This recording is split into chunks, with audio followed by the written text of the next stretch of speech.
Hey friends, today I have a special treat for you. Actually, today and tomorrow, you get to listen in on a recent workshop that I held called the Time Management Makeover.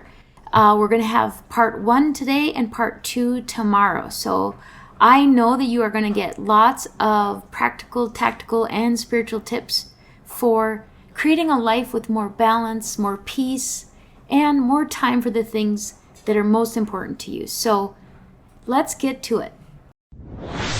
Hey, before we get started, if you haven't grabbed your free discovery call with me yet, now is your time to jump in. I love these free calls because it's my opportunity to serve you right exactly where you are. Think of this as your time, a chance to unload the burdens that are weighing you down and to see the next best step toward having a life with balance, peace, and joy. We'll talk about your unique life and leadership journey, the pebbles in your shoe, and what you have as priorities and goals going forward.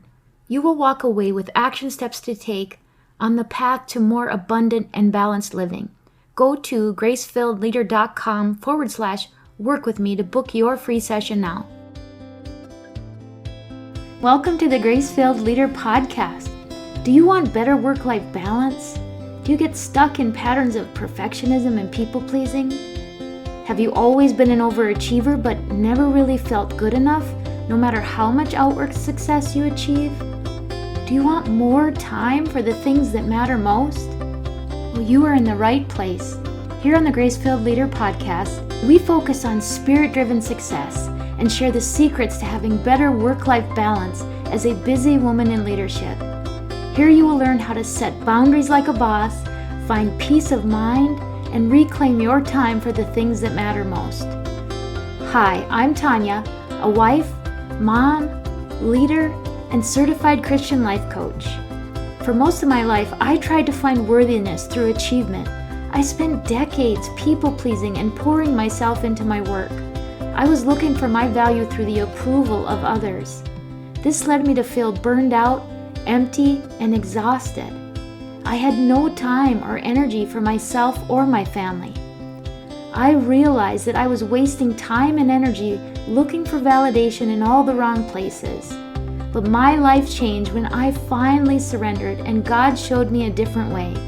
It is my mission to help you start living the abundant life God has for you.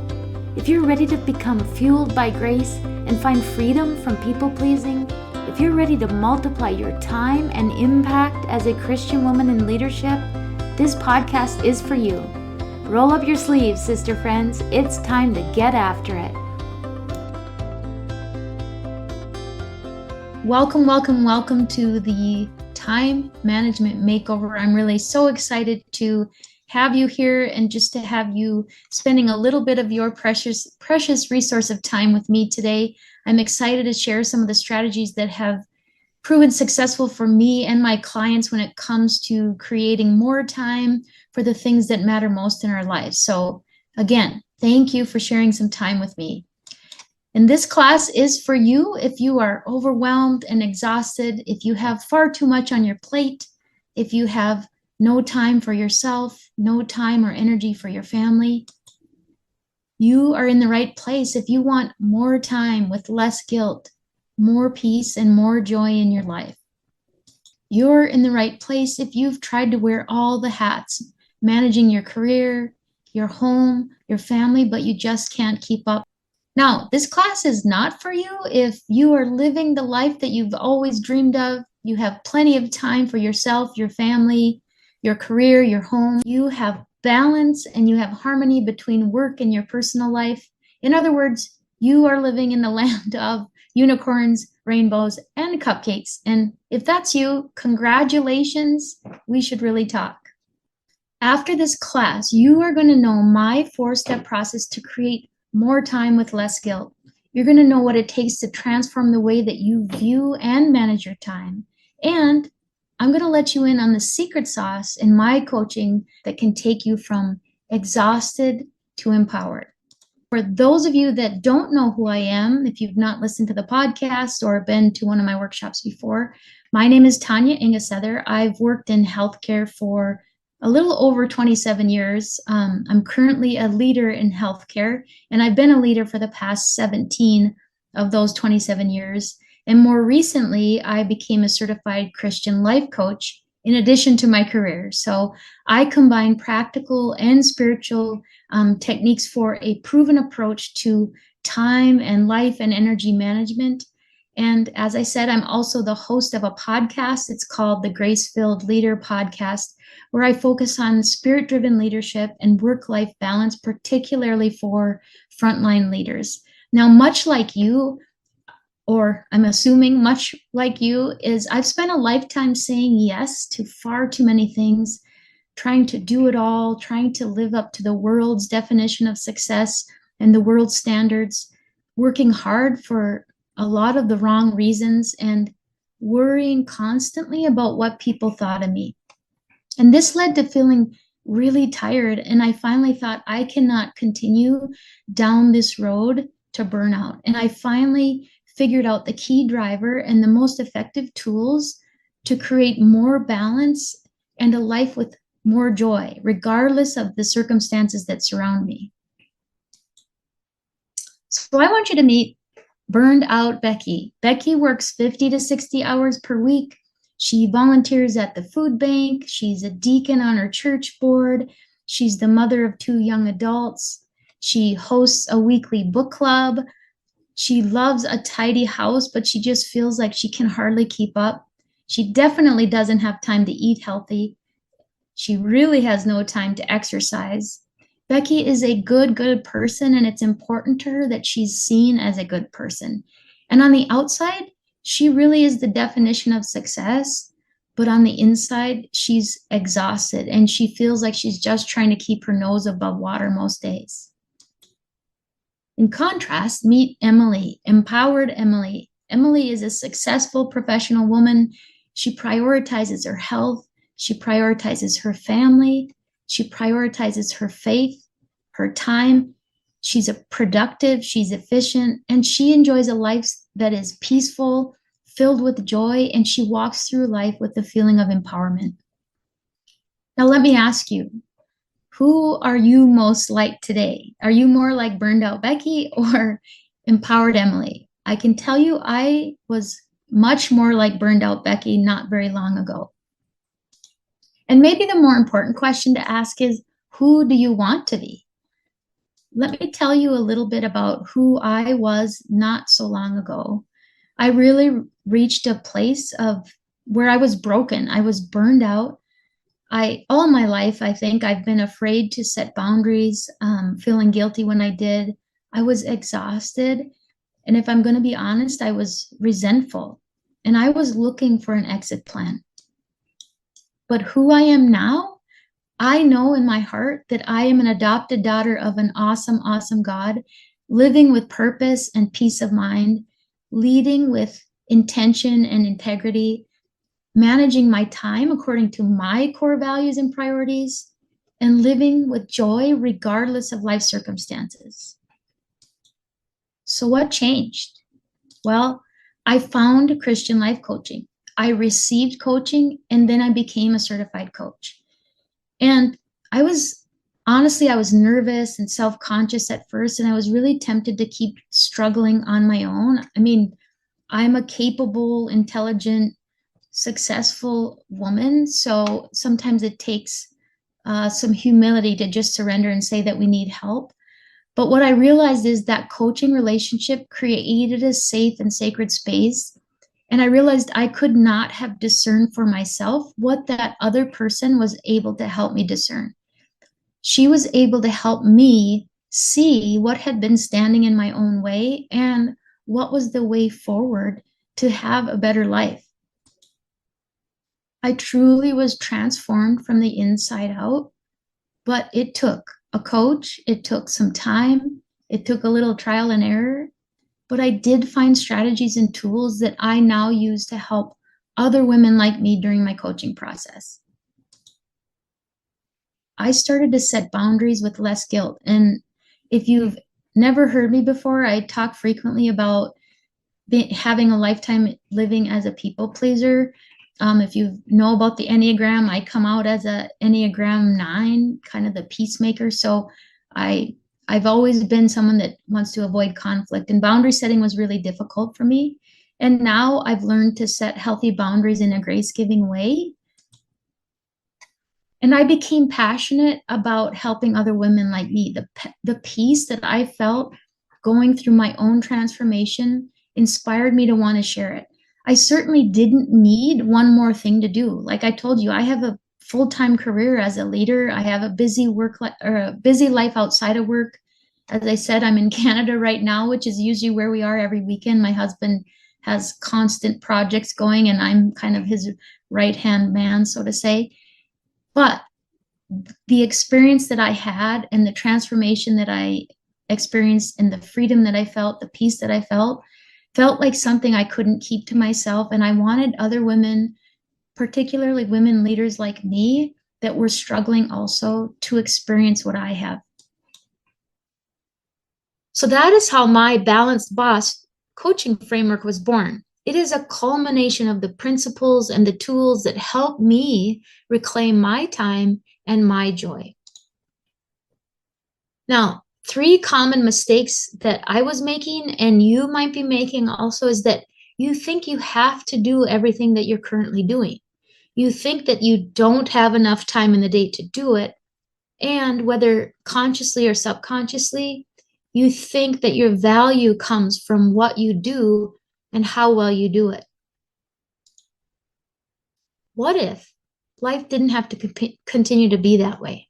What if you knew exactly what you were supposed to be doing, exactly what you were not supposed to be doing?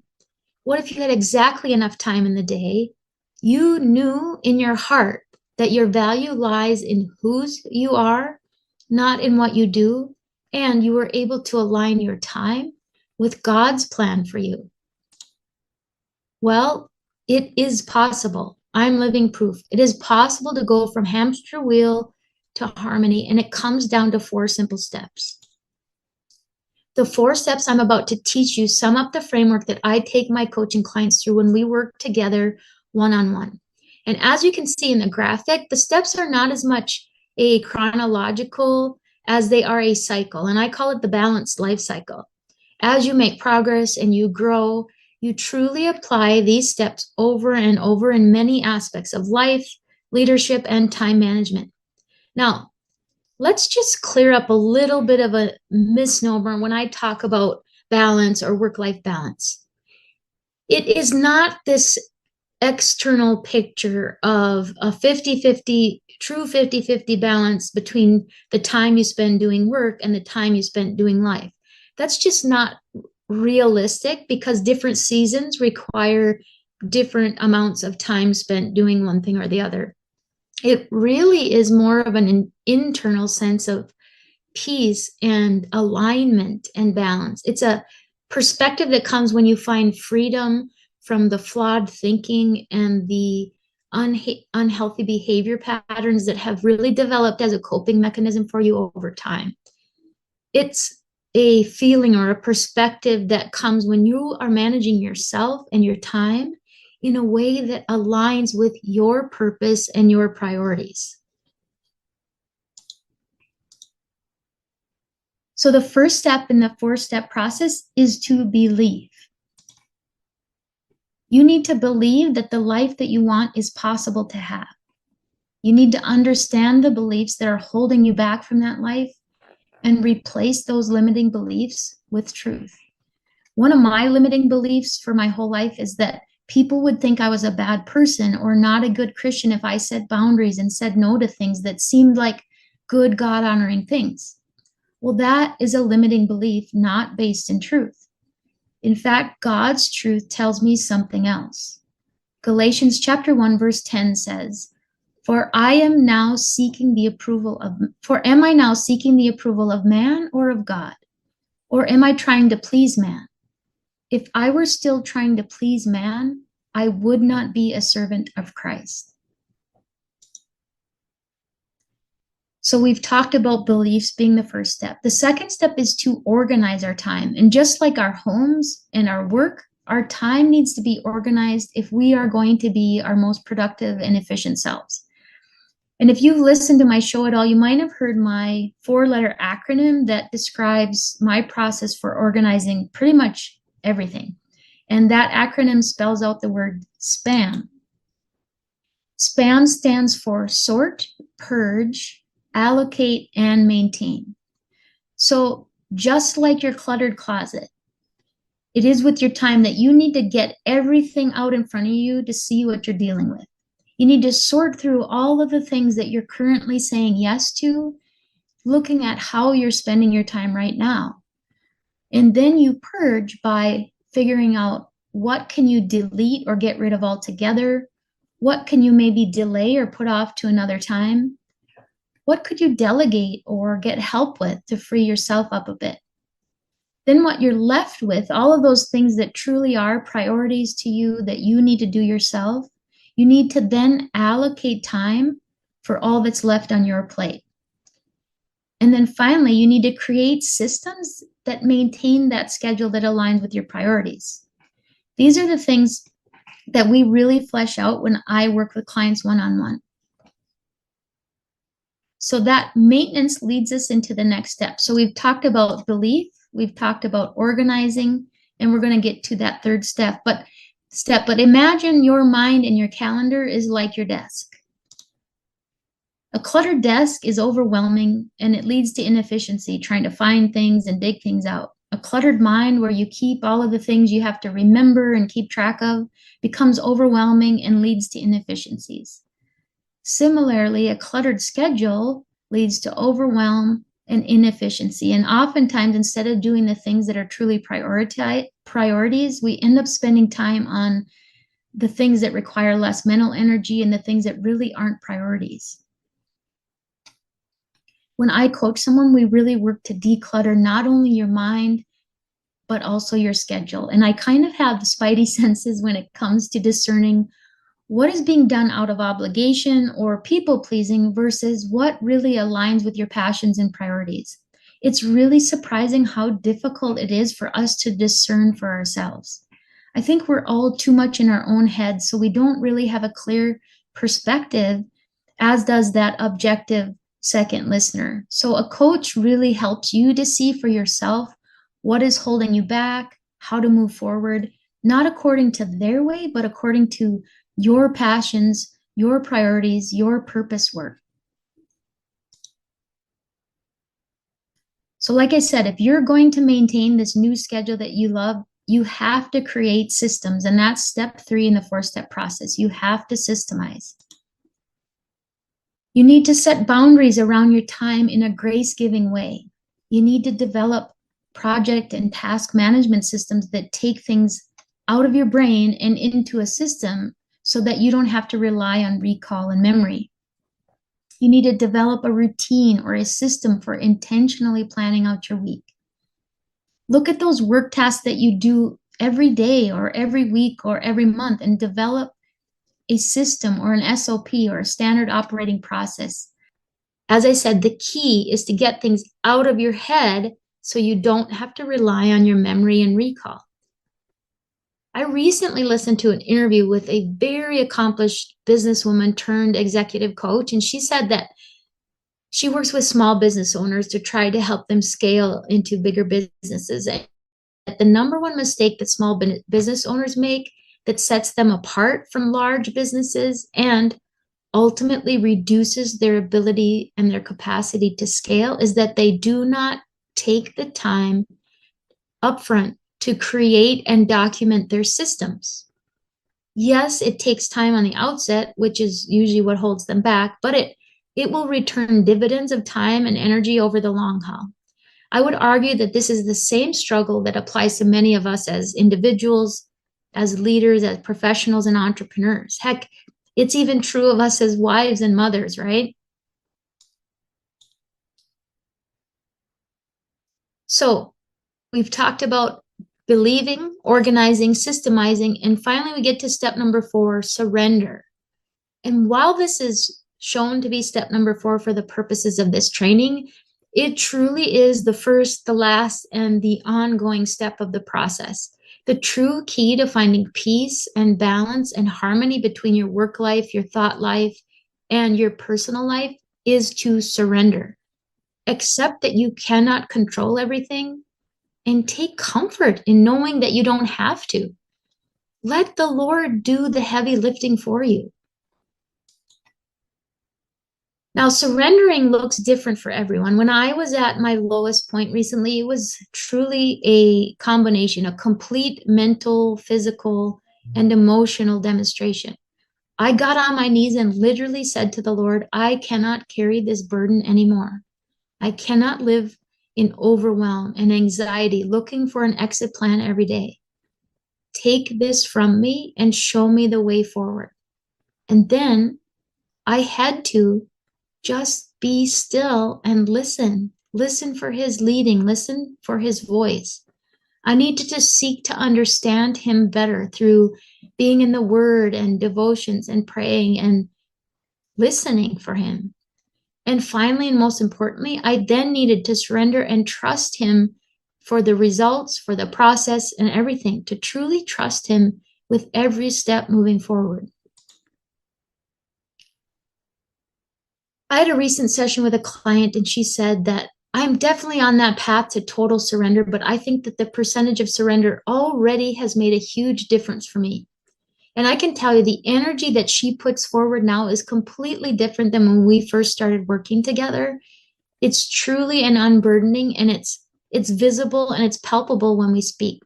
When we started together, she was extremely anxious, overwhelmed, and feeling hopeless. She was not living her best life at all. She was actually having health effects because she was struggling with adrenal fatigue. I'm not kidding when I tell you that she is being transformed in front of my eyes. God is so, so very good. So now you see my 4-step cycle that spells out the word boss, my balanced boss life cycle, with each step repeating itself. Belief, organization, systemization, and surrender. I am going to pause this workshop right here, but be sure you come back tomorrow and tune in for part 2 of the Time Management Makeover. I pray this episode blessed you, spoke to you, or encouraged you in some way. If so, please share it with a friend and head on over to Apple Podcasts to leave me a review. That's the only way for me to know if you're enjoying the show. Nothing blesses me more than to hear from you. Also, come on over to our free Facebook community. This is a great place for us to support one another on our faith and leadership journeys. You can find the link to the group in the show notes or go to gracefilledleader.com/community. If you have questions or content ideas for the show, please send me a message on SpeakPipe or via email. Go to gracefilledleader.com/contact and leave a written or voice recorded message. I would love to know how I can best serve you on the podcast. Now to Him who can do immeasurably more than we can ask or imagine, according to His power that is at work within us. Ephesians 3, verse 20. Until next time, my friends, God bless.